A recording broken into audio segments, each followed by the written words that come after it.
Well, hello, my name is Christopher Scott, and today I'm going to be giving a brief devotional in the text of Philippians, chapter 1 of Philippians, verses 20 through 26 here, talking about Paul's life for Christ. So I'll walk through the text and I'll give a couple of good applications at the end for a brief devotional for you here today. So let me read. I'm going to read from the New Living Translation. Chapter 1, verse 20, Paul writes, "For I fully expect and hope that I will never be ashamed, but that I will continue to be bold for Christ as I have been in the past. And I trust that my life will bring honor to Christ whether I live or die. For to me, living means living for Christ, and dying is even better. But if I live, I can do more fruitful work for Christ, so I really don't know which is better. I'm torn between two desires. I long to go and be with Christ, which would be far better for me, but for your sakes it is better I continue to live. Knowing this, I am convinced that I will remain alive so I can continue to help all of you grow and experience the joy of your faith.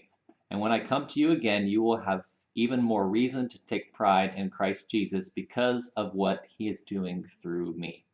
So in this passage here, Paul is pretty much talking about how his desire is to go and be with Christ, but he really needs to stay on earth and serve people. Even though he's in prison, awaiting to be tried, waiting for his trial, he still wants to serve others and live for them. So there's two good applications we can make for this passage.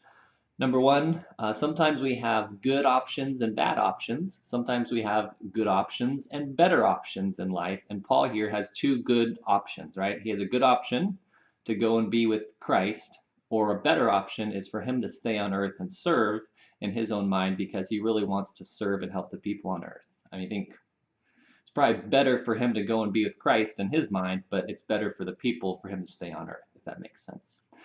The second application is that leaders exist for the benefit of others, which is really what Paul is doing here. He's saying, I want to go be with Christ, but I know it's best for you that I stay here on earth. And that's what he's saying, that he wants to stay on earth and be a leader that exists for the benefit of others. So that's the devotion here in Philippians chapter 1, verses 20 through 26.